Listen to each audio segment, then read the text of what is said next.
परित्यज्यं वपुरादिषु कृपया गोपीदेहे ब्रजे वसाम्यहं राधिकानु अनुचरीं भूत्वा पारकीय रसे सदा राधा कृष्ण विलासे सुपरिचर्या करोमि अहम। सर्वप्रथम मध्य गुरुपाद पद्म ओम विष्णुपाद अष्टोत्तर श्री श्रीमद् भक्ति वेदांत श्रीधर गोस्वामी गुरु महाराज के अभय चरणारविंद में असंख्य कोटि प्रणिपात ज्ञापन करता हूँ। तदुपरांत मेरे परम गुरुपाद पद्मद्वय नित्य लीला प्रविष्ट ओम विष्णुपाद श्री श्रीमद् भक्ति श्री रूप सिद्धांत गोसाई महाराज तथा नित्य लीला प्रविष्ट ओम विष्णुपाद श्री श्रीमद् भक्ति वेदांत श्री नारायण गोसाई महाराज के अभय चरणारविंद में असंख्य कोटि प्रणिपात ज्ञापन करते हुए उनकी बेहद की कृपा प्रार्थना करता हूँ। समस्त रूपानु गुरु गौड़ीय परंपरा यहाँ पर उपस्थित सभी को मेरा यथायोग्य प्रणाम स्वीकार हो। हरे कृष्णा। तो हम लोग श्रवण कर रहे थे हरिनाम के विषय में और अजामिल के प्रसंग के आधारित हरिनाम के ऊपर कुछ चर्चाएं हम लोग कर रहे थे। हमने भगवत नाम के 3 स्तर को सुना था। एक है नाम अपराध, दूसरा नामाभास और तीसरा है शुद्ध नाम। किसको याद है? किसी को याद नहीं है। बहुत अच्छा।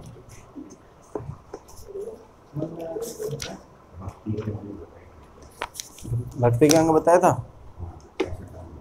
बहुत अच्छा।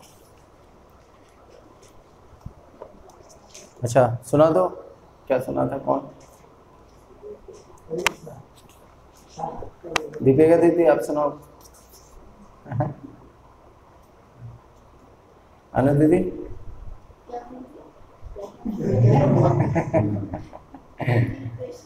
गलती हो गई, आज 7:20 से पहले ही आ गया।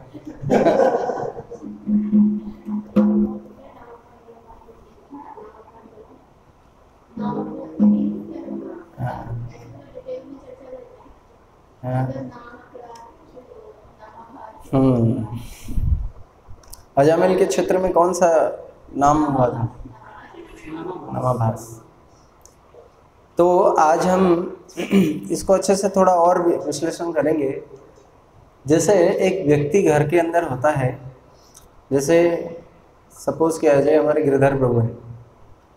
अब हमारे प्रभु जी है। अरे शुद्ध व्यक्ति की बात नहीं करेंगे तो कैसे करेंगे? आपकी तो सारी जगह शुद्ध व्यक्ति के रूप में वही हो रहा है। तो प्रभु जी है हमारे घर पे, ठीक है। अब उनके घर पे कई सारे संबंधी है, ठीक है ना। तो गिरधर प्रभु तो हमारे एक है, होते हुए भी क्या वो एक हैं? संबंध के अनुरूप कई सारे हैं, गिरधर प्रभु एक नहीं है। गिरधर प्रभु किसी के पुत्र भी है, ये किसी के पिता भी है, किसी की पति भी है, किसी के भाई भी है। इस प्रकार से ठीक उसी प्रकार से लोग कहते हैं कि भगवान के नाम तो हमने लिया है, तो इसमें इतना क्यों विचार करना है? भगवान के नाम में इतना विचार क्यों है? करना पड़ता है। जैसे ही उदाहरण दिया गया, एक व्यक्ति घर पे रहते हुए भी संबंध के अनुसार वो कई सारे होता है, कई रूप में होता है। इसलिए पिता गिरधर प्रभु, पुत्र गिरधर प्रभु, भाई गिरधर प्रभु। ठीक उसी प्रकार से एक अजामिल ने जो नारायण का नाम लिया था, एक अजामिल ने नारायण का नाम लिया था, परंतु वो एक नाम भी कितने स्तर में हो सकता है, इस बात को खुलासा किया गया भागवतम ग्रंथों में। तो विश्वनाथ चक्रवर्ती बात कहते हैं 3 स्तर में नाम होता है। सर्वप्रथम जीव जब नाम की शुरुआत करता है ना, तो वो धीरे धीरे स्टेज को पार करता हुआ जाता है। जब व्यक्ति साधन को लेकर के कठोर होता है, साधन को अच्छी तरह से करता है, तो उसका स्तर भी बढ़ता है। ऐसा नहीं कि हमेशा ऐसा रहेगा। अगर वो उसके लिए सिंसियर है, नाम भजन की प्रणाली के अनुरूप वो साध्य साधन को कर रहा है, तो धीरे धीरे उसके अंदर प्रगति देखी जाती है। तो क्या क्या स्तर है? सबसे पहले नाम अपराध। अच्छा, ये नाम अपराध में क्या तत्व रहता है? नाम अपराध में दो चीजें रहते हैं, अनर्थ और अपराध। जब जीव हरिनाम करने लगता है तो उसके अंदर दोनों ही चीज विद्यमान रहते हैं। क्या क्या रहते हैं? सो गए क्या प्रभु जी? अनर्थ और अपराध। ठीक है, अभी अनर्थ क्या है और अपराध क्या है? अच्छा, अपराध तो हमने पहले सुना था, अपराध हमने पहले सुन लिया था। क्या? वही क्रियाएं भक्तों को, भगवान को छोड़ करके अगर वही क्रियाएं दूसरे लोगों के लिए किया जाए तो वो पाप कहलाता है। और वही क्रियाएं जब हम वैष्णव और भक्तों के प्रति या भगवान के प्रति करते हैं उसी को अपराध कहते हैं। यानी कि जब हम लौकिक जगत में किसी के प्रति काय, मन, वाक्य, इन तीनों रूप में हिंसात्मक आचरण करते हैं उसको पाप कहते हैं। किसी को काय से मतलब अपने शरीर से किसी को मार देना, किसी को तो दुख पहुंचाना अपना शरीर से, किसी की कोई धन को छीन करके ले जाना, ये कायिक अपराध है, वो कायिक पाप है। और ठीक उसी तरह मानसिक क्या है? किसी के लिए मन में सोचना, मन में बद्दुआएं देना, मन में श्राप आदि देना, ये क्या है? ये मानसिक पाप है। ऐसे वाचिक पाप है, किसी की निंदा करना और किसी को बड़ा बुरा कहना, किसी के मुंह पे किसी को अच्छा ना लगने वाली कटु वाक्य प्रयोग करना, ये सब क्या है? ये सब वाचिक पाप में आता है। तो कायिक, मानसिक और वाचिक तीनों प्रकार से तो करेंगे। तो तीनों प्रकार से भक्त भगवान को छोड़कर अन्य किसी के प्रति भी आचरण किया जाए वो सब क्या है? पाप। अपराध ठीक इसका उल्टा है। अपराध का मतलब है अपगत राधित अपराध, जो कार्य करने पर मन से, वचन से या कर्म से, जो कार्य को करने पर हम अपगत राध हो जाता है, यानी कि भगवान की राध मतलब प्रीति, भगवान की प्रीति से हम दूर चले जाते हैं, तो वो है अपराध है। यानी कि वैष्णव के प्रति, वैष्णव की निंदा करना, वैष्णव को मारना या वैष्णव की मन में उनके लिए सोचना, इस प्रकार कार्यों को अपराध कहते हैं। समझ में आया? तो ये नाम अपराध का जो स्टेज है, सबसे पहले जब जीव हाथ में माला पकड़ा तो उसके अंदर ये अपराध रहेगा। और साथ ही साथ एक और चीज रहेगा, उसको क्या कहते हैं? अनर्थ। ये अनर्थ क्या है? थोड़ा बहुत तो सबको पता होगा।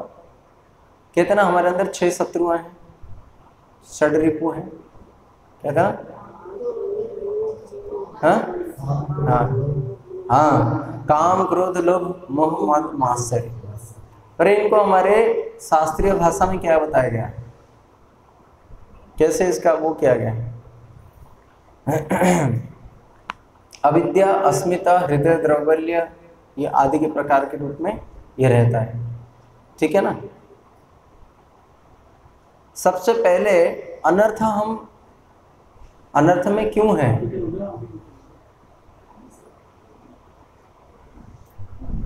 हमारा अनर्थ में क्यों है? क्योंकि सबसे पहले हम अपने स्वरूप का जो वास्तविक स्वरूप है हमारा, हम उसको भूल गए। वो क्या है? हम कौन है? कृष्ण के नित्यदास है। जब हम कृष्ण के नित्यदासत्व को स्वीकार नहीं करते हैं तो फिर हम जिसके लिए करते हैं, भगवान के लिए तो वो करते ही नहीं है, क्योंकि हम उनके दास है, ये भूल गए हैं। अब क्योंकि हम भगवान के लिए करते नहीं हैं, इसलिए हम अपने स्वरूप के लिए कर नहीं पा रहे। तो जब स्वरूप शुरू से ही भ्रमित हुआ, बाद में हम जो भी कुछ करेंगे ना वो सब कुछ भ्रम ही होगा। ठीक है ना? इसलिए स्वरूप क्या है हमारा? कृष्ण की भक्ति करना। तो मूल से अगर हम भटक गए, उसके बाद पूरा भटक ही जाएंगे। अगर हम पहली रास्ता अगर गलत ले लिए ना, उसके बाद हम कहीं पे भी आगे जाएंगे वो तो गलत ही रहेगा। हमें जाना है उत्तर दिशा की ओर, हम चल गए दक्षिण दिशा की ओर। दक्षिण दिशा की ओर कितना भी कुछ करें, जब तक यू टर्न नहीं मारते तब तक हम भटकते ही रह जाएंगे। नहीं तो इसलिए, क्योंकि मूल रूप में जो हमारे जो रूट एग्जिस्टेंस है उसको हमने क्या किया? भूले, और तुरंत हमें क्या है? माया का स्वरूप दिया गया। तो स्वरूप भ्रम, इसको कहते हैं स्वरूप भ्रम। ये भी कई प्रकार के होते हैं, जैसे मैं कौन हूँ ये नहीं जानना, मैं कौन हूँ ये पहले ही नहीं जानना, इसको कहते हैं स्वस्वरूप भ्रम। फिर पर स्वरूप भ्रम, यानी कि भगवान कौन है, जिनके साथ हमारे जो एक्सट्रीम रिलेशन है वो चीज़ को हम नहीं जान पाते हैं। रिलेशन कई प्रकार के होता है, एक होता है रिलेशन, एक होता है एक्सट्रीम रिलेशन। जैसे प्रहलाद महाराज को हिरण्यकशिपु ने बोला तू इतना विष्णु विष्णु करता है, क्या मैं तेरा बाप नहीं हूँ? बोले हाँ है, आप भी मेरे पिता हो, पर आप मेरे परम पिता नहीं हो। आपके लिए जो कर्तव्य है वो भी मैं कर रहा हूँ, और परम पिता के लिए जो कर्तव्य है वो परम कर्तव्य कहलाता है, वो भी करना जरूरी है, बल्कि वो ही परम है। इसलिए पर स्वरूप का भ्रम हुआ है। स्वस्वरूप, पर स्वरूप, माया का स्वरूप। माया जो है, जो बाधक तत्व है भगवान और हमारे बीच में, बाधक क्या है? माया ही तो है, जो हमें भोग की लालसा दे करके हमें भगवान से भुला भटका रखी है। तो ये जो भ्रम है इसको कहते हैं माया स्वरूप का भ्रम।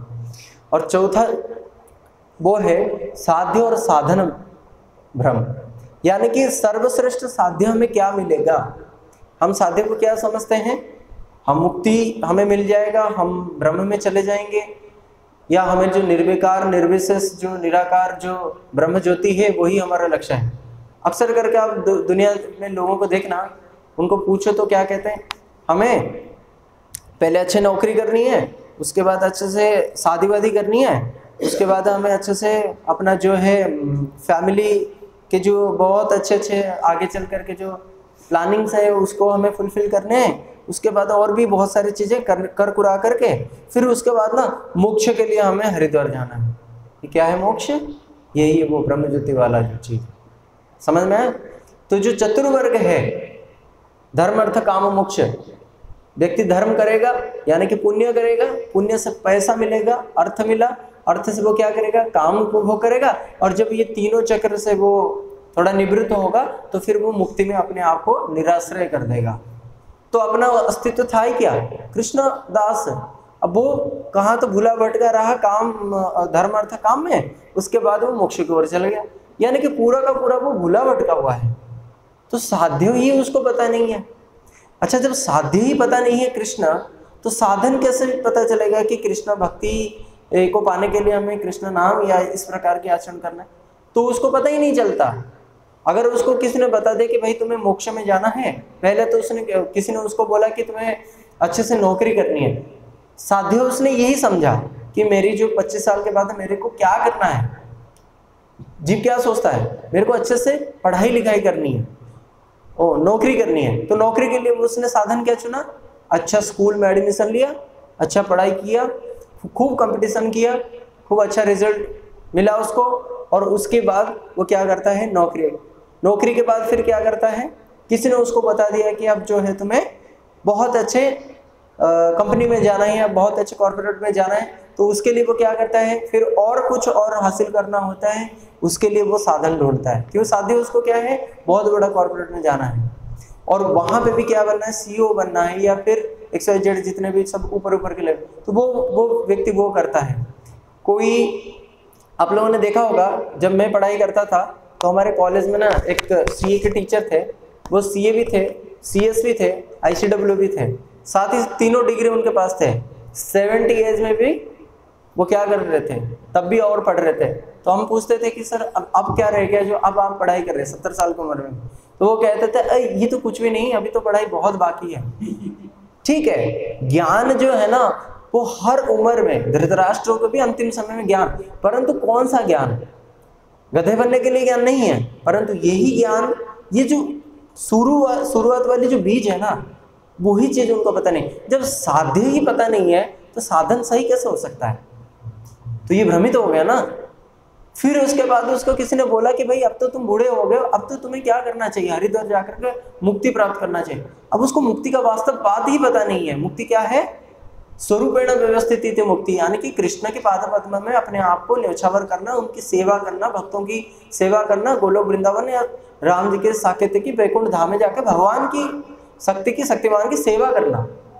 अब उसको ये साधन ही पता नहीं है। अब वो क्या सोच रहा है, जब मुक्ति के लिए बताया गया तो फिर वो संग ढूंढा, कौन देगा मेरे को? तो चलो, जैसे ज्ञानियों के, मायावादियों के पास गया, मायावादियों के पास जाकर क्या पढ़ रहा है, संस्कृत पढ़ रहा है, या फिर XYZ उसने कहीं ध्यान लगाने की कोशिश किया, फिर इस प्रकार के वो अपना अस्तित्व को होता चला गया। तो साधन गलत, शुरू से ही उसने साधन को गलत किया। क्यों? साधन ही गलत था उसका। तो साध्य साधन का जो भ्रम है ना, इन्हीं चीजों को कहा जाता है स्वरूप भ्रम।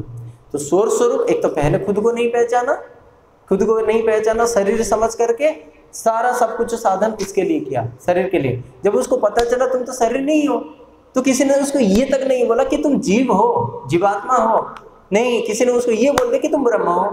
अब वो ब्रह्म के लिए क्या कर रहा है? ज्ञान के अनुसरण किया, पूरा गड़बड़ हो गया। तो ये है वास्तव में अनर्थ। इन्हीं से ही जन्म होता है काम। जब कोई व्यक्ति को पता ही नहीं है काम का अर्थ क्या है, कामना, कामना किसके लिए है? कामना किसके लिए है? अपने इंद्रियों की, अपने मन की पूर्ति, जो मन को एकादश इंद्रिय भी कहते हैं, अपना मन और 5 ज्ञानेंद्रिय 5 कर्मेंद्रियों की वासना को संतुष्ट करने का नाम को काम बोला जाता है। कामना की पूर्ति करते हैं हर प्रकार से। और जब भैया खुद को पहचान ही नहीं सकता कि वो मैं कृष्ण का दास हूँ, तो वो तो सोचेगा ना मैं तो भला के बेटा हूँ, मैं तो भला के वो हूँ। तो इन्हीं सब कर्तव्यों को वो काम का नाम, इन सब कामों को वो कर्तव्य का नाम देता है। समझ में आ रहा है? नहीं, जब हम खुद को समझ लेते हैं कि हम ये शरीर है, ये जो शरीर है ना मेरे पिताजी का ही दिया हुआ है, तो फिर वो क्या करेगा? वो पिताजी के लिए करेगा ना, वो अपने शरीर के लिए करेगा ना, कि भाई मैं ये शरीर हूँ मेरे लिए करूँगा। तो आत्मा अनात्मा के बीच में फर्क ना समझ पाने के कारण, इस विवेक उदित ना होने के कारण व्यक्ति क्या करता है? उस समय उन कामनाओं को कर्तव्य का वो नाम देता है। मेरे को इस देश के लिए करना है, देश धर्म, एक कर्तव्य और आड़े हुआ। मेरे को मैं एक चैरिटेबल सोसाइटी में मैं जुड़ा हुआ हूँ, उसमें मेरे को कुछ करना है, उसके लिए जो काम करना है उसको एक कर्तव्य का नाम, एक और कर्तव्य आड़ा हो गया। तो इस प्रकार से पूरा जीवन बीत जाता है।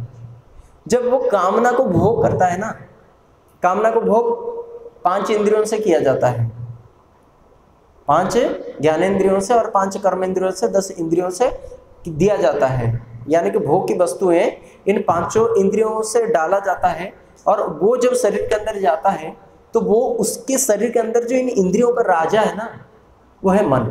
मन बैठा बैठा वो भोग करता है। जैसे नगर में जितने भी प्रजा हैं वो क्या करते हैं? राजस्व देते हैं, कर देते हैं, राजा के पास आता है। मंत्री मिनिस्टर जितने भी कुछ होते हैं वे लोग सब क्या करते हैं? राजा के लिए काम करते हैं, राजा को ला करके देते हैं, और राजा क्या करता है? उपभोग करता है। ठीक उसी प्रकार हमारे जितने भी इंद्रियां हैं ना, इन इंद्रियों में जो मेन इंद्रिया है उसको कहते हैं मन। ये मन है ना, सूक्ष्म रूप में सब कुछ भोग कर रहा है।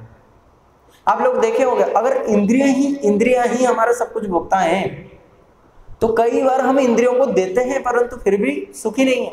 सुखी कौन नहीं है? मन नहीं है। इसीलिए इंद्रियों को देने पर भी हम सुखी नहीं होते हैं, और कई बार कुछ ना देने पर भी मन सुखी होता है। कारण क्योंकि मन सुखी है, मन संतुष्ट है।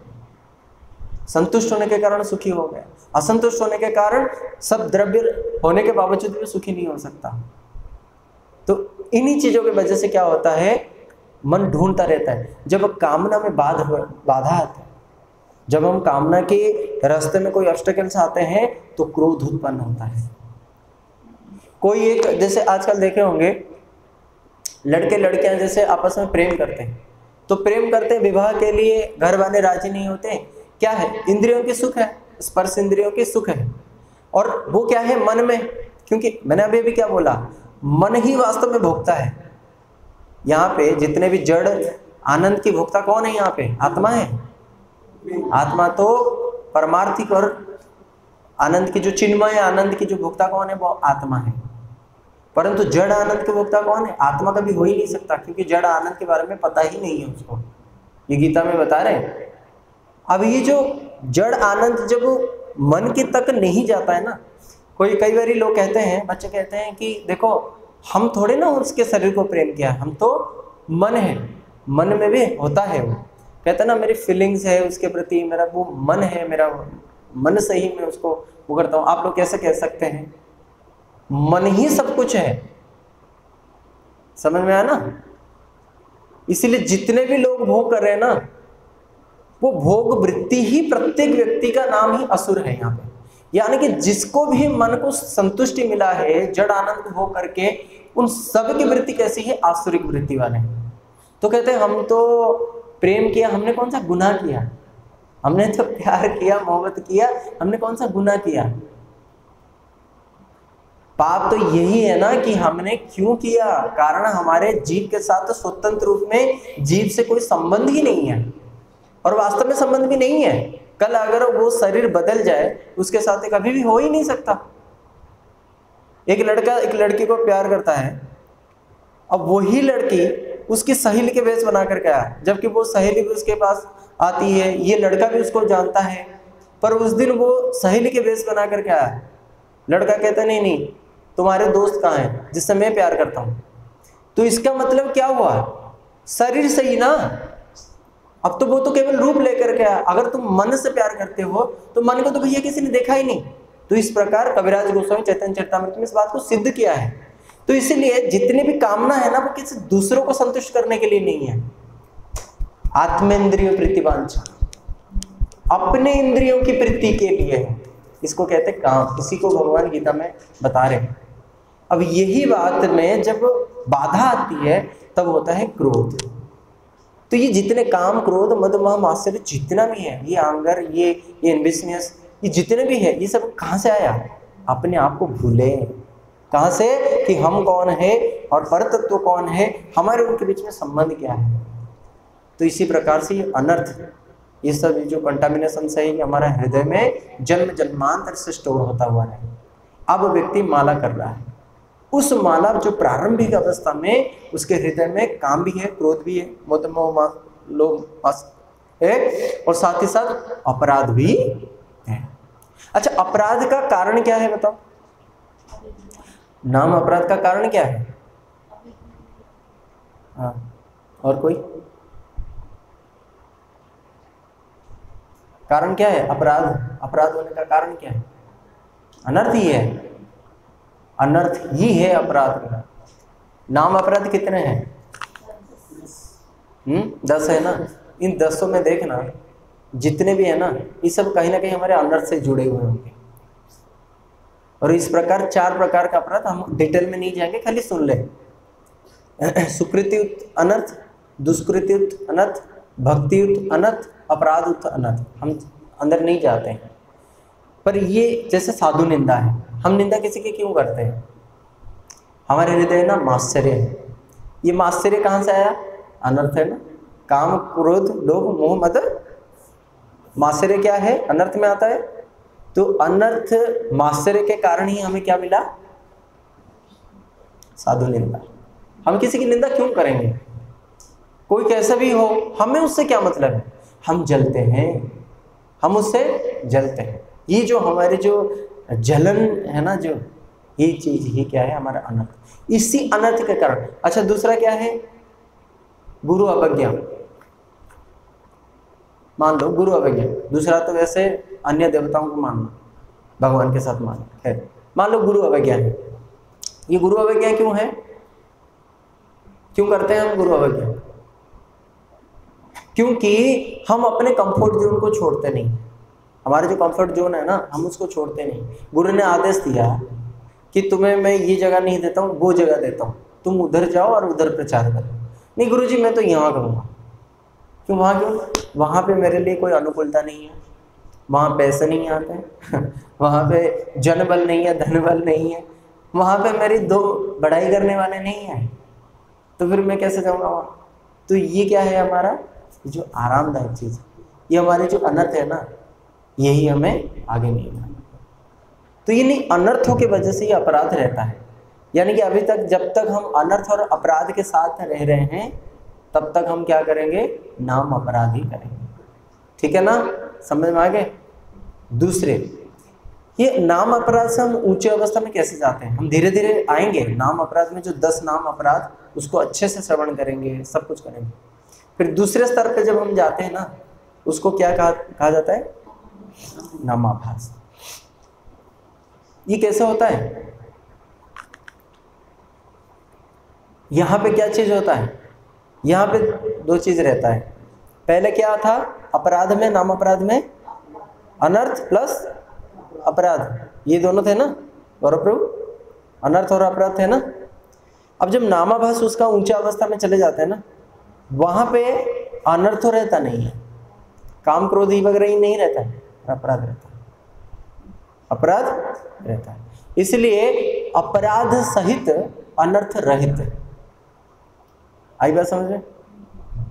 अपराध तो रहेगा इसलिए अपराध सहित है, परंतु अनर्थ नहीं है। अब अनर्थ हट गया, यानी कि उसको नींद भी नहीं आती। मतलब हमारा अनर्थ क्या है? भजन में बाधा। भजन में बाधा एक नींद भी है, आलस्य भी है, सब प्रकार के, है ना। ये जो अनर्थ है ये भी नहीं रहते। अब व्यक्ति के अंदर ना निष्ठिता भक्ति थोड़ी बहुत आ चुका है। निष्ठिता भक्ति, अनिश्चितता भक्ति में ये है कि जब हम भक्ति करते हैं और हमारे कोई टाइम टेबल नहीं है, उसको लेकर के हम कभी डिटर्मिनेशन हमारी स्ट्रांग नहीं है, उसको अनिश्चितता भक्ति कहते हैं। निश्चिता भक्ति मतलब जिसमें हमारे हेड डिटर्मिनेशन आए, बद्ध परिकर हो गए कि हाँ संकल्प लेकर के, ऐसे कोई काम ही नहीं है कि चीज जो हमें भजन को रुकावट कर दे। व्यक्ति समय निकाल ही देगा, पता नहीं उसको कैसे हो जाता है, 24 में से वो 26 घंटा निकाल देता है। उसके साथ ये होता है।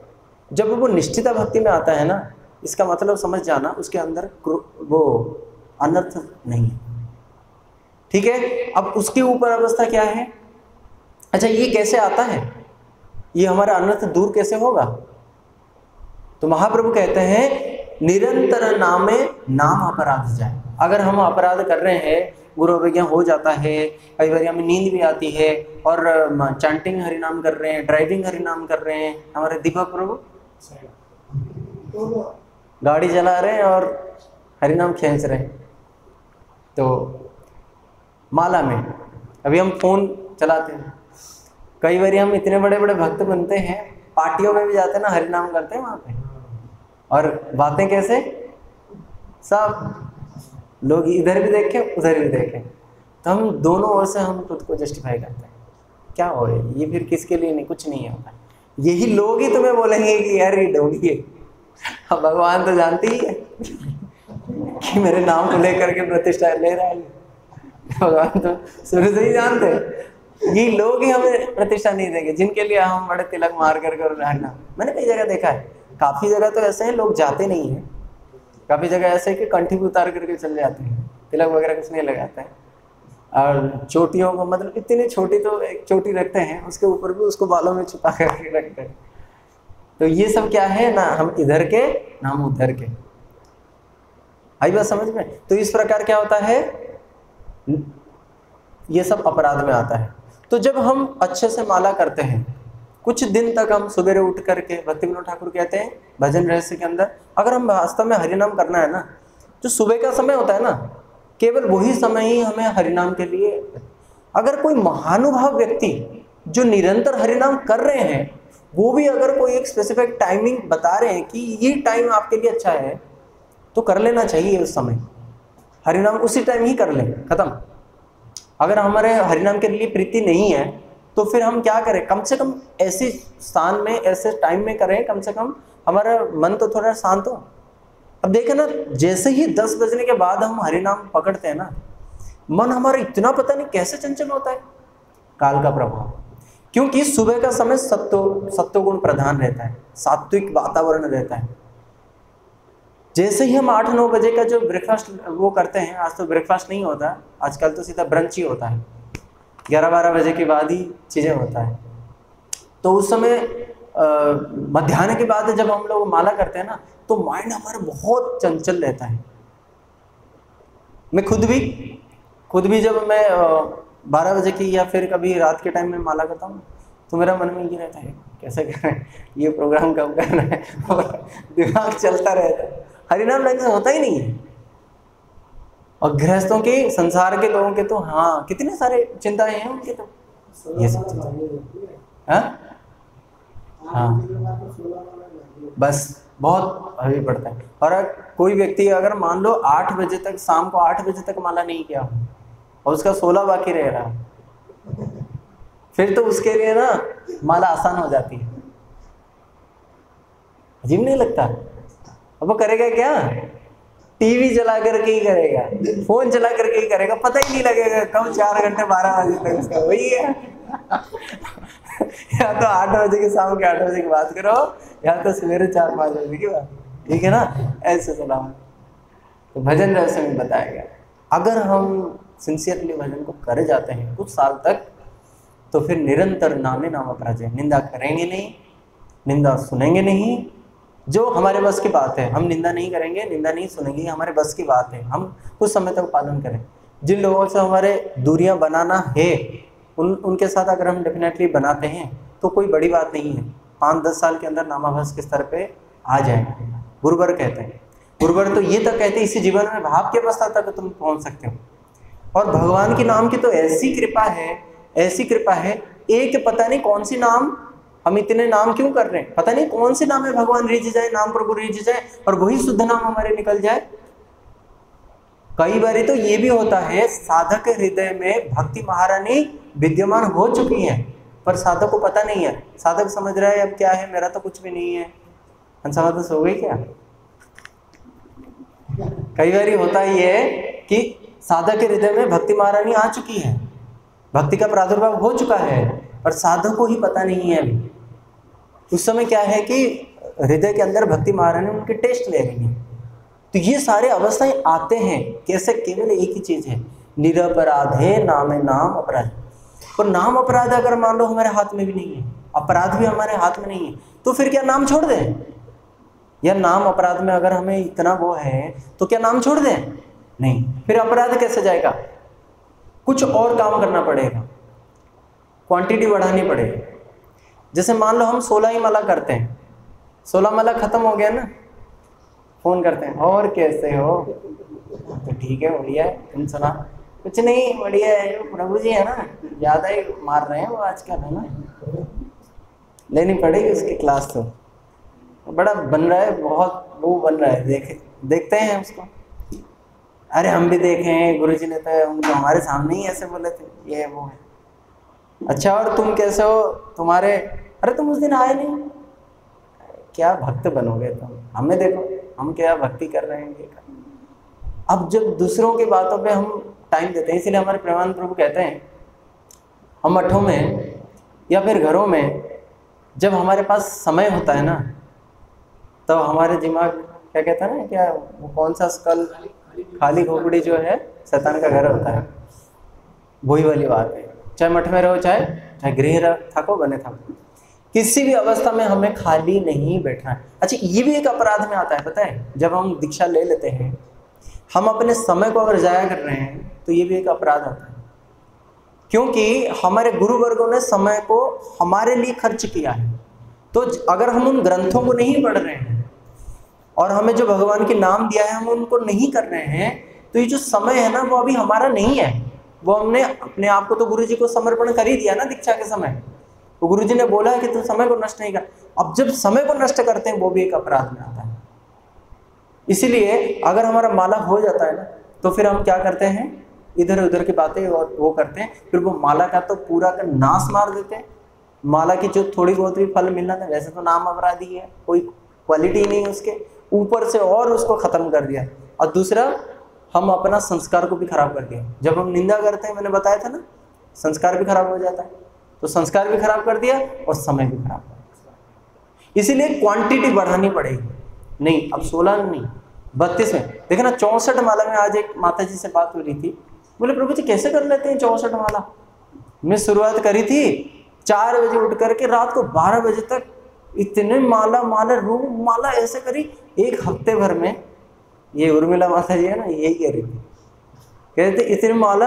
एक दिन मैंने सवेरे दोपहर को 12 बजे मैंने अलार्म लगाई और अलार्म बज रहा था, तो मेरे पति आकर के उसको बंद कर दिया।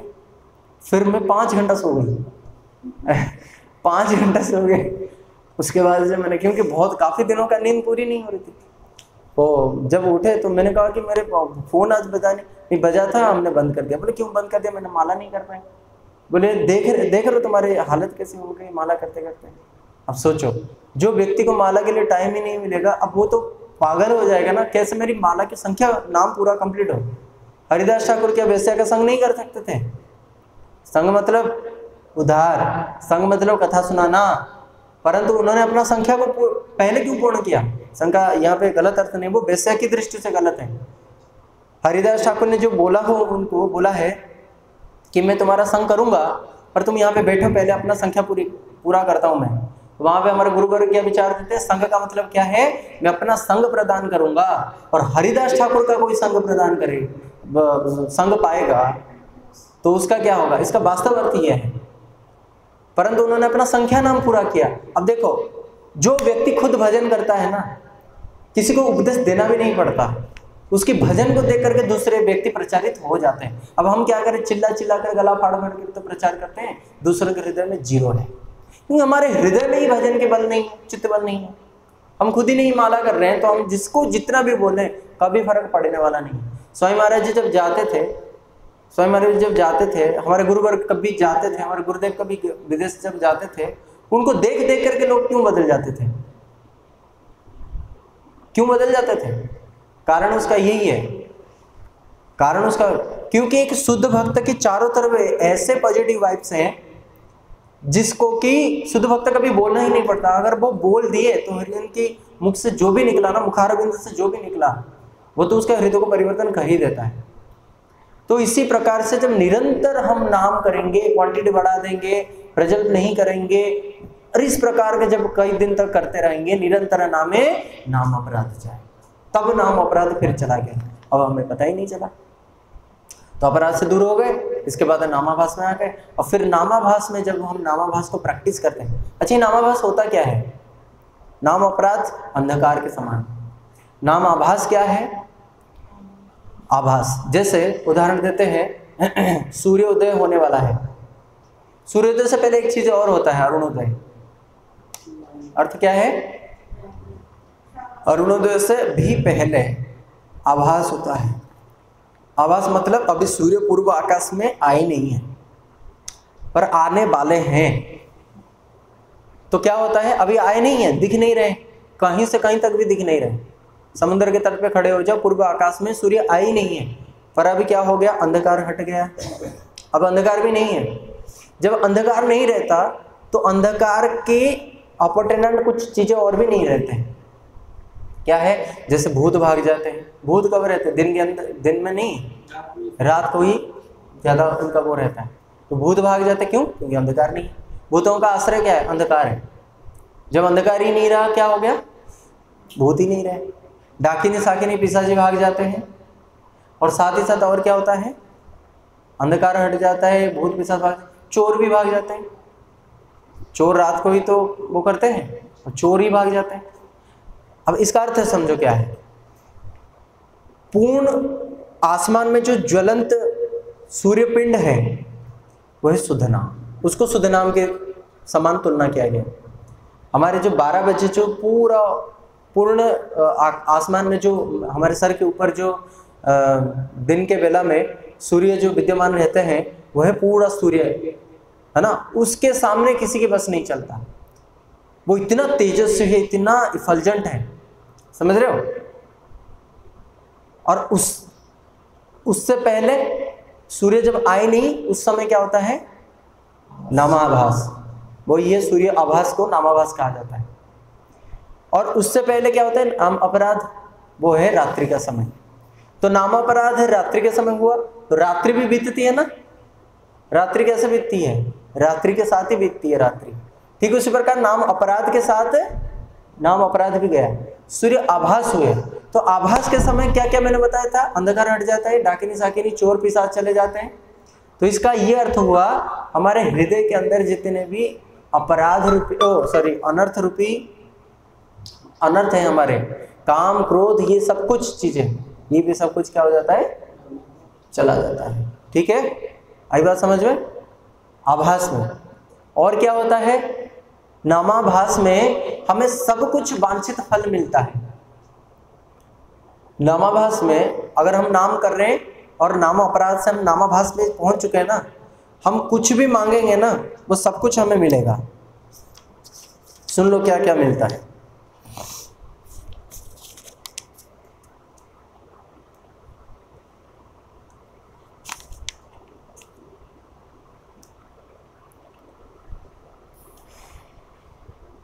कहते हैं नामाभास से दशा त्यो अनेक मंगल, नामाभास की दशा में अनेक मंगल है। जीवेर अवश्य है सुकृति प्रबल। देखो अभी हम इतना नाम कर रहे हैं और हम चाहते भी हमें भगवान की प्रेम मिले, पर हमें अभी तक हम नाम अपराध में हैं।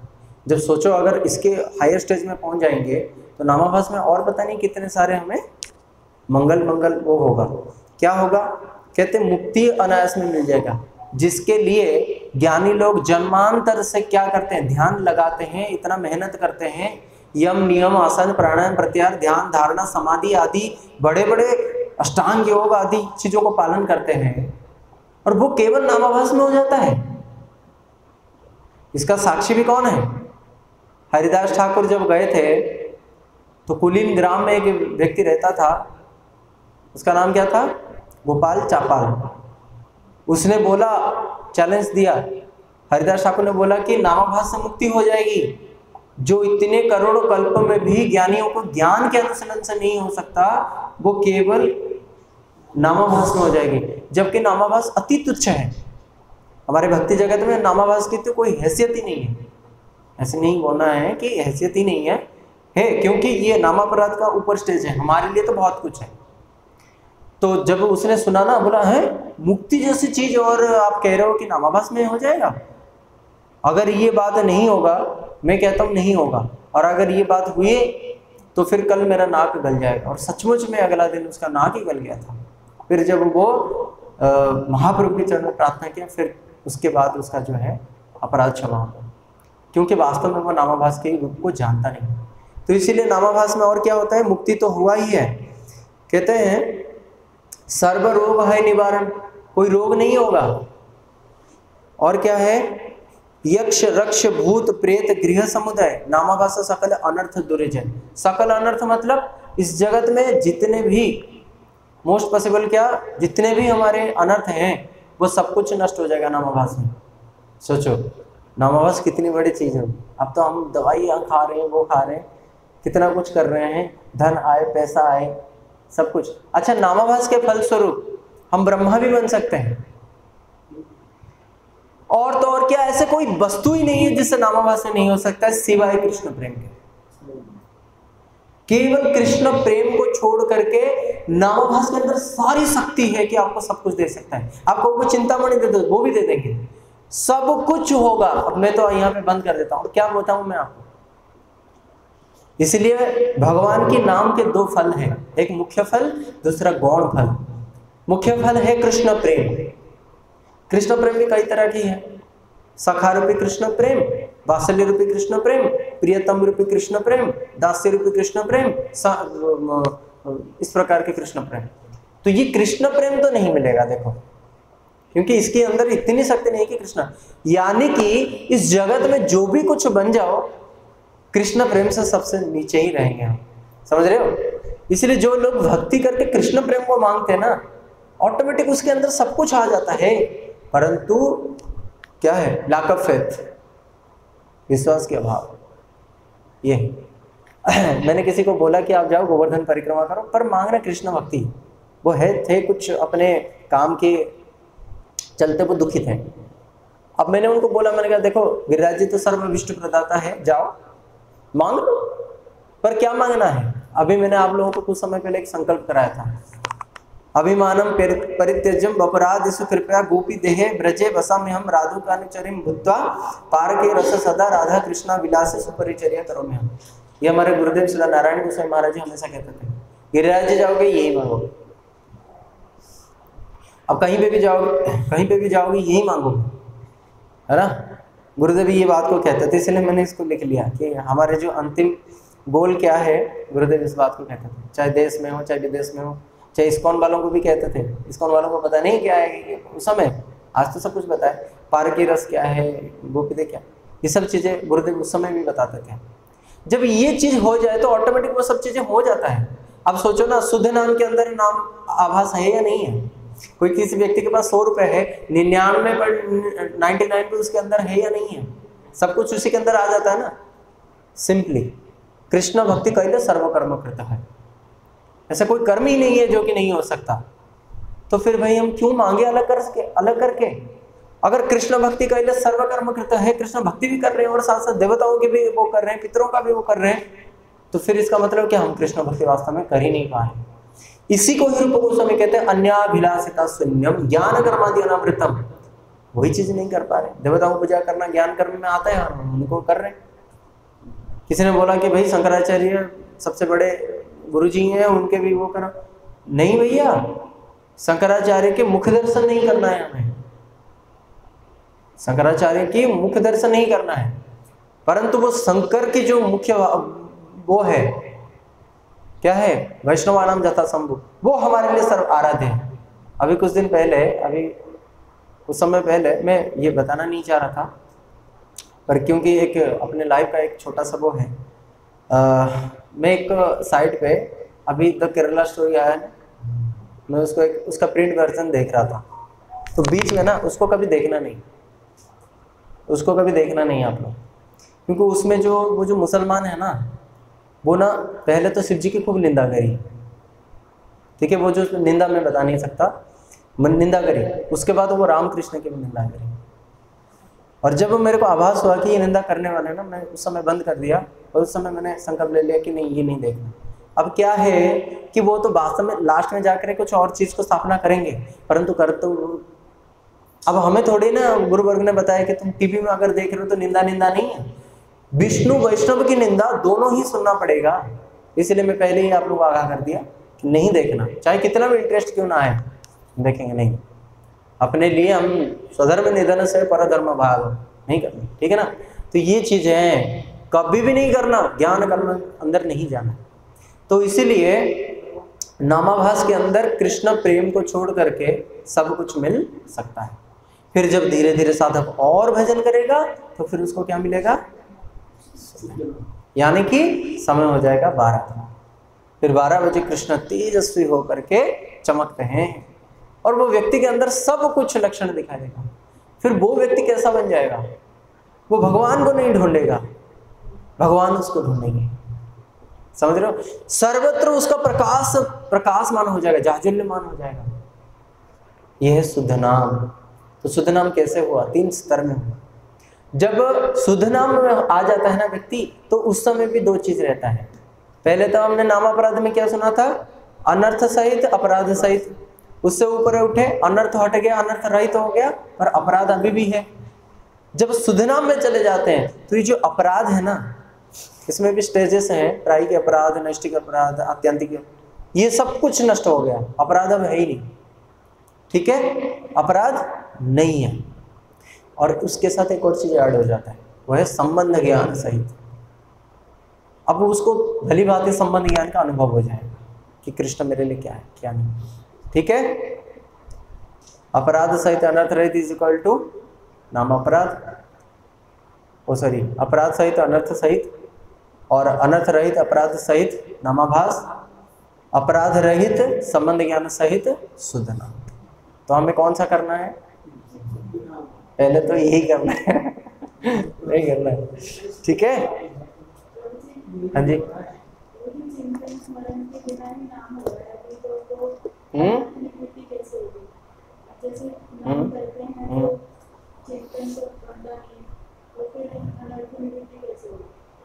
वो बताए ना, निरंतर नाम अपराध जाए। जब आप बारंबार नाम के आश्रय लेंगे तो नाम करेंगे, फिर है ना क्या ना, ये नाम देखो जड़ है तो है ही नहीं, जड़ है क्या नाम, नाम तो चिन्मय है, नाम तो भगवान की सारे शक्ति उसी में ही है। क्या है वो, हरि बहुधा निज सर्व शक्ति तत्र अर्पिता, सारा शक्ति तो उसमें है। जब हम नाम करेंगे ना, तो ये कौन सा नाम होगा, अभी हमारी जो जीवा है ना, ये नाम घिस घिस के ये जैसे कहते हैं ना, जब लोहे को चुंबक के साथ ज़्यादा करके रगड़ते हैं तो लोहा भी चुंबक बन जाता है ना, ठीक उसी प्रकार नाम चिन्मय है। जब हम बार हमारे अनर्थ के साथ नाम को घिसते रहेंगे ना, तो फिर अनर्थ नष्ट हो जाएगा, फिर नामाभास आ जाएगा। किंतु उसके लिए ना कुछ परहेज भी है। वो परहेज जो मैंने आपको बताया, भी 10 नाम अपराध पढ़ेंगे, वो चीज़ों को ध्यान रखना है, केवल उन 10 को नाम अपराध को ध्यान रखना है। देखो हम गृहस्थ हैं, घर पे रहते हैं, लोग कहेंगे पितरों का पूजा करो, लोग कहेंगे देवताओं को पूजा करो, पर जब हम इन चीज़ों से निवृत्त होकर के करते हैं ना, कई बार होता ये है कि हम लोग इच्छा ना होने के बाद भी हम वो चीज़ करते हैं, तो उसमें ना हम बंधते भी नहीं हैं, पर अभी वो स्थिति हमारी नहीं है। समझ में आया? आग में हाथ डालेंगे, आग हमें जलाएगी नहीं। वही तो कह रहा हूँ। जैसे दुर्वासा ऋषि ने, गोपियाँ यमुना किनारे खड़े थे, कृष्णा को बोले कृष्णा कुछ पुल वूल का व्यवस्था कर दो, हमें जाना है। तो कृष्णा ने क्या बोला? बोला देखो अगर मैं वास्तव में ब्रह्मचारी हूँ, मैंने अगर वास्तव में कभी किसी नारी को स्पर्श तक नहीं किया, तो अभी यमुना तुम्हें रास्ता दे देगी, मेरी संकल्प है ये। और खत्म ही नहीं हुआ था कि यमुना बीच में से वो, गोपियाँ हैरान है कल ही तो इसी के साथ हम थे रात को। अब फिर गए अंदर, उस तरफ गए, तो उस तरफ जब उनका काम हो गया, अब वो आ रहे हैं, तो उस समय हाँ पहले पूछा था किनको? कृष्ण को। अब ये तो यमुना जी तो फिर बंद हो जाएंगी, फिर उसके बाद हम कैसे आएंगे? बोले वहाँ पे ना मेरे गुरु जी होंगे दुर्वासा, तो उनको बोलना वो कुछ व्यवस्था करेंगे। जब उनका काम हो गया वो वापस वहाँ से आएंगे, तो दुर्वासा जी को बोला कि आप तो सर्वश्रेष्ठ ऋषि हैं, कुछ आप व्यवस्था करें। तो दुर्वासा ने बोला क्या है? दुर्वासा का अर्थ क्या है? दुबा का रस जो पिया है जिंदगी भर, कभी अन्न जल का स्पर्श नहीं किया।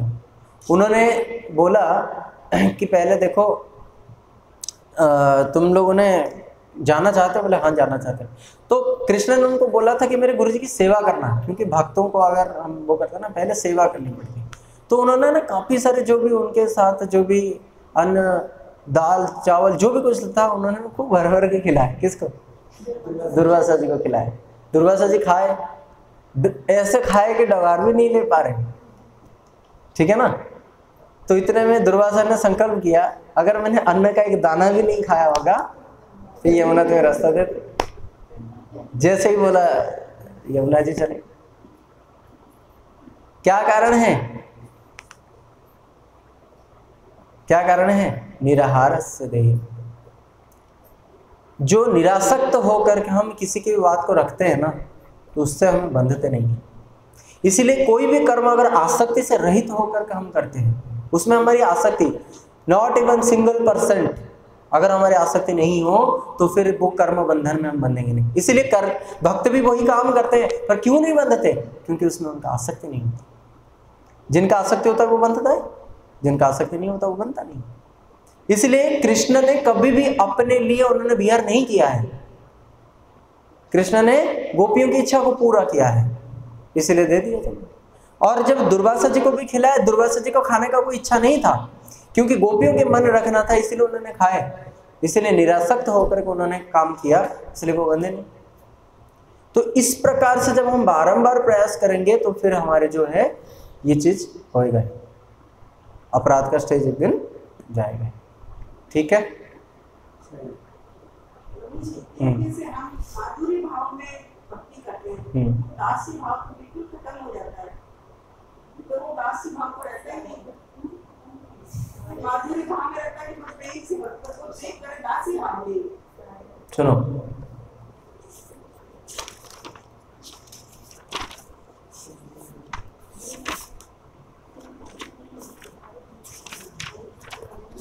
रस कितने हैं? रस कितने हैं? क्या क्या है?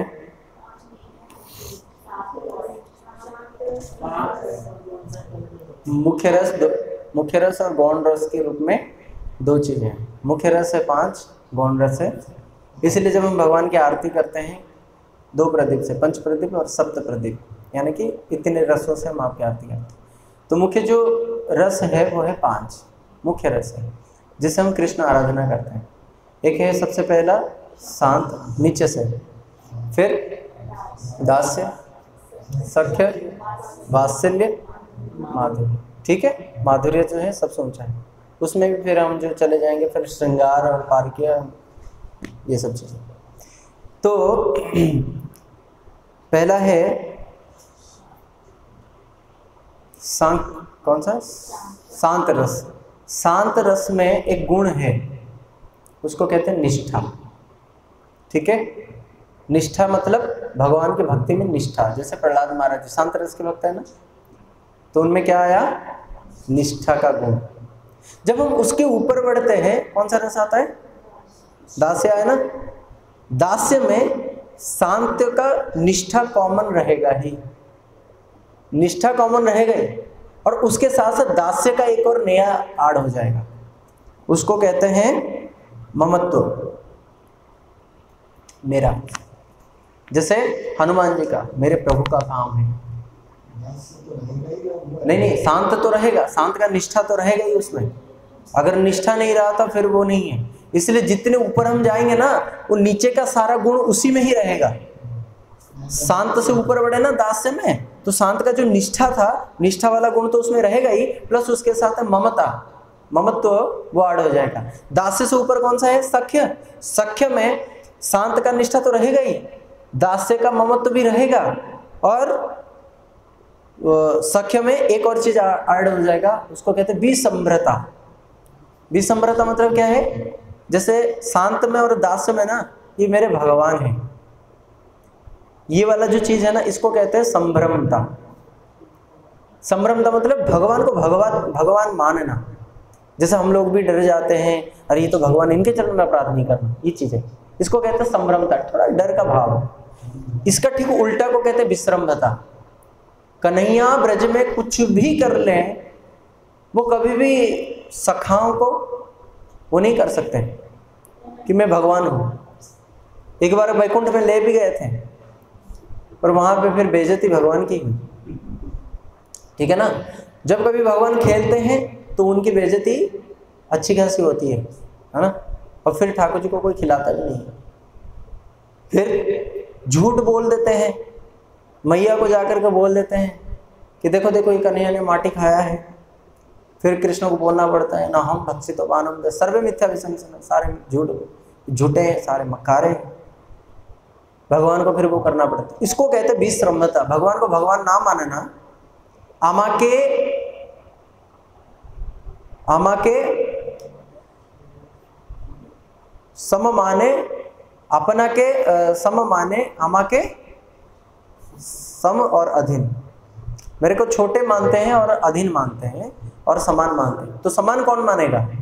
सखा ही मानेगा ना, दोस्त ही मानेगा ना। क्या हुआ? ठीक है, तो इसको कहते हैं विश्रम्भता। तो शांत में क्या था? निष्ठा। दास्य में क्या है? निष्ठा प्लस ममता। और सख्य में क्या है?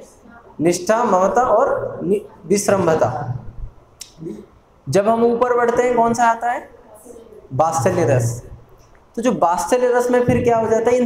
ये तीनों तो रहेंगे, ठीक है ना, ये तीनों तो रहेंगे, पर उसमें भी एक और चीज ऐड हो जाएगा। क्या? स्नेहाधिक्यता। स्नेह की मात्रा अधिक हो जाता है, स्नेह की मात्रा अधिक हो जाता है। देखो स्नेह है तभी तो बच्चे कृष्ण के साथ खेल रहे हैं, कूद रहे हैं, सब कुछ कर रहे हैं। स्नेह है तभी तो कृष्ण के लिए कहते हैं कि मैया तुम भी घर से कुछ बना करके तो हम भी कृष्ण को जाके खिलाएंगे। स्नेह है तभी ना। परंतु वो स्नेह से भी अधिक स्नेह कहां पे है? वात्सल्य रस में है। और जहां पे स्नेह और प्रेम, मान, प्रणय ये सब ज्यादा मात्रा में है ना, कृष्ण उतने मात्रा में वहां पे वशीभूत होते हैं। इसका उदाहरण क्या है? दाम बंधन लीला। जब मैया ने दामोदर को बांध दिए तो बांधा किसने था? मैया ने बांधा था ना। कौन सा रस का बंधन था वो? वात्सल्य रस का। मैया कौन सी रस की है? तो बांधे कौन थे? वात्सल्य रस की अधिकारी माँ ने बांधा था। तो उस समय कुछ छोटे छोटे ग्वाल ब्रजवासी भी थे, कन्हैया के दोस्त, तो उन्होंने खोला, उनसे खोले ही नहीं, क्योंकि यहाँ पे कोई साधारण रस्सी नहीं है, वो साधारण पास, साधारण रज्जू नहीं है, वो क्या है? वात्सल्य बंधन है। माताम परिश्रमम दृष्ट्वा कृपया आसित स्वबंधने। भगवान को तो कोई बांध नहीं सकता, परंतु कृपया आसित स्वबंधने, कृपा करके उन्होंने बंधन में आए हैं। कौन? दामोदर। अब कौन बांधा है? वात्सल्य बांधा है। सख्य कैसे खोल देगा? इसलिए खोला कौन? बाबा। जब वो आए तो बाबा की बस चलता, बाबा ने आकर के खोला। फिर कृष्ण वहां पे जो है सारे नौटंकी का सीमा पार कर गए। मैया से देखना नहीं, बात नहीं करना। रोहिणी मैया ने बोले कि फिर तेरे को जब भूख लगेगी दूध कौन पिलाएगा? बोले बाबा कहीं से लैक्टोजन की व्यवस्था कर देंगे, पर मेरे को मैया के पास जाने की जरूरत नहीं। हर प्रकार से। फिर जब उन्होंने सुना कि मैया तो मर जाएगी, जब मर जाएगी सुने हैं तो फिर कन्हैया का छाती फट गया और फिर दौड़ करके जो है मैया की गोद में आ गए। तो इसमें कहते हैं स्नेह अधिक मात्रा में, ठीक है। उसके बाद श्रृंगार माधुर्य में क्या है, ये चारों चीजें रहेंगे, निष्ठा, ममता, विश्रम्भता, स्नेह की अधिक मात्रा है। उसके साथ एक और चीज रहेगा, इन चीजों में निसंकोचता। निसंकोचता मतलब किसी भी प्रकार का कोई संकोच ही नहीं है। कृष्ण को मैया के सामने कुछ ऐसे बातें करने में भी संकोच हो सकता है, सखाओं के सामने करने में भी संकोच हो सकता है, अपने दास दासियों के सामने भी करने में संकोच हो सकता है, पर कभी भी गोपियों के सामने ये नहीं होता। कृष्ण वहां पे हर प्रकार के संकोच को त्याग देते हैं, हर प्रकार के संकोच को त्याग देते हैं। तो इसलिए आपने जो प्रश्न किया था कि अगर कोई हम लोग जैसे मान लो वात्सल्य रस में वो कर रहे हैं, आपने क्या प्रश्न किया था, माधुर्य में, तो वहां पे वात्सल्य या ये नहीं होता, नहीं, ये सब कुछ परिपूर्ण मात्रा में होता है। उदाहरण देते हैं, जैसे वृंदावन के अंदर ऐश्वर्य की कोई कमी है, अनंत कोटि विष्णु लोक नम्र पद्म जार्चित, सब कुछ है उसमें, परंतु माधुर्य की मात्रा इतना है कि वहां पे ऐश्वर्य कहीं दिखता ही नहीं है। नहीं तो देखो कृष्ण ने क्या नहीं किया, क्या नारायण ने भी ऐसी चीजें नहीं करे, नारायण ने भी ऐसी चीजें नहीं करे जो कि कृष्ण ने कर दिया। ये पुतना, ये अघासुर सकटासुर कोई साधारण नहीं थे, ये करोड़ों करोड़ों हिरण्यकशिप, करोड़ करोड़ रावण से भी अधिक शक्तिशाली थे, परंतु मारे तो कैसे मारे, राम जी को कितना मेहनत करके पत्थर को ला करके बांधना पड़ा। फिर ये प्रकार की अगर मेघनाथ ने इस तपस्या को सिद्धि कर देगा तो फिर हम उसको मार नहीं पाएंगे, फला भला ढिमका ढिमका कितना सारा, और पूरा तपस्या कर रहे हैं, शिव जी को प्रार्थना कर रहे हैं, फिर एक बाण छोड़ा, तब जा करके नहीं, विभीषण बोलता है इधर मारोगे नहीं होगा, उसके छाती के अंदर एक अमृत खड्ग है, मंद दूरी से वो फिर प्लानिंग करके वो लेकर के आए, फिर वहां से उसका जो अमृत जहाँ पे लगा हुआ था वो स्थान से उसको हटाए, वही स्थान को फिर उन्होंने बाण से मारा। ये क्या है सब, ये क्या है, ये क्या है सब, ये सब ऐश्वर्य है। ये भगवान नरसिंह ने उग्रम वीरम महाविष्णु, ये क्या सब है जिनके संकल्प मात्र से क्या है वो, यस्य चक्षु सविता सकलम ग्रहणम, है ना, जिनके हैं थोड़ा सा वो उससे सविता यानी कि ये इंद्र चंद्र सब कुछ प्रकाशित होते हैं, है ना। मत बाति बाति बातो यम सूर्यस्तपति मद भयात वर्षंती इंद्र दहति अग्नि मृत्युश्चरंती मद भयात। तो फिर ऐसे भगवान, परंतु वहां पे कृष्ण ने पुतना को कैसे मारा, केवल उनके स्तनपान करते करते उनको मार दिया। अघासुर बकासुर जैसे असुरों को कैसे मार दिया, मुंह में गए और मार दिया। कालिया जैसे नागों को कैसे मारा, नृत्य करते करते मारा। चीर फाड़ के दिखाया नरसिंह भगवान की तरह, उग्रम वीरम महाविष्णु किया क्या, नहीं है ना, वो तो वही है। इसको कहते हैं माधुर्य। माधुर्य का मतलब क्या है, संपूर्ण भगवता होने पर भी नर लीला को अतिक्रम ना करने को माधुर्यता कहते हैं। भगवत्ता पूरा वही है जो वैकुंठ में साकेत में जहां पे है, पूरा भगवत्ता पूरा पूर्ण मात्रा में रहेगा, परंतु नर लीला को अतिक्रम नहीं करेंगे। कृष्ण ने कितने हजार गज, 10,000 योजन, कितना हजार योजन है वो था, उतना को मारा। उनको शरीर को बड़ा करना नहीं पड़ा, गिरिराज जी को उठाया, 7 क्रोश गिरिराज जी को 7 दिन 7 रात तक उठाया, परंतु यूं ही उठा करके रखा। नर लीला को अतिक्रम किया, कोई देवता के रूप धारण किया, यक्ष राक्षस का रूप धारण किया, कोई बहुत बड़ा जो नरसिंह वराह के रूप में आए, नहीं, कृष्ण रूप में ही वो किया। इसको कहते हैं माधुर्य। तो माधुर्य जहां पे है ना, वहां पे सारे रस आ जाते हैं। हमारे गुरुजी एक और उदाहरण देते हैं, जैसे मान लो 50 लीटर की दूध, 50 लीटर दूध एक कढ़ाई में खोल रहा है, उसमें कहीं से एक तिनका गिर गया, तो वो जो तिनका है ना, जब हम चलाते हैं ना, बीच बीच में वो तिनका दिखता है, पर वहां पे दूध की मात्रा इतना है और वो इतना जोर से खोल रहा है कि उसका अस्तित्व वहां पे कहाँ विलीन हो जाता है पता नहीं चलता। तो इतना माधुर्य है कि वहां पे ऐश्वर्य दिखता ही नहीं है। तो ठीक इसी प्रकार से जो ब्रज के नंदन है कृष्ण है, कृष्ण के अंदर संपूर्ण रूप में वो है भगवत्ता, सब कुछ है, क्योंकि सारे भगवत्ता कहाँ से निकलते हैं, कृष्ण से ही निकलते हैं। और कृष्ण के अंदर इतनी माधुर्यता है, किसी ने प्रश्न किया कि जो अघासुर बकासुर कृष्ण का जो लीला है ना, कृष्ण कभी भी असुरों को मारने के लिए नहीं जाने जाते हैं। कृष्ण केवल भक्तानाम विनोदार्थे करोमि विविध क्रिया, कृष्ण केवल मनोरंजन के लिए जाने जाते हैं। तो फिर इतने जो सारे असुरों को मारा, ये फिर क्या था? कहते हैं कृष्ण के अंदर है ना जितने भी नारायण विग्रह वैसे हैं उन सब ने मारा है, क्योंकि गर्गाचार्य ने क्या बोला था? नारायण समगुणैहि, नारायण के समान इसके अंदर गुण होगा, मतलब नारायण इसके अंदर रहेंगे। जब भी असुर मारन लीला होंगे नारायण संपादन करेंगे, जब भी ब्रज की गोपियों के साथ लीला करना है वो किशोर कृष्ण करेंगे, जब भी मैया को वात्सल्य प्रदान करना है वो प्रौढ़ गोपियों की जो वात्सल्य को देना है तो नंद नंदन इसमें से करेंगे। परंतु सर्वश्रेष्ठ कृष्ण कौन है? वही गोपियों के नाथ है। आराध्य भगवान ब्रजसुतनयो तद्धाम वृंदावनम रम्या काचित उपासना ब्रज दुर्गणीजा कल्पिता श्रीमद् भागवतम प्रमाणम अमलम प्रेम समर्थ महान श्रीमन चैतन्य महाप्रभुमतम इदम तत्रादर न पर। आराध्य भगवान ब्रजसुतनय। ठीक है, बहुत प्रमाण।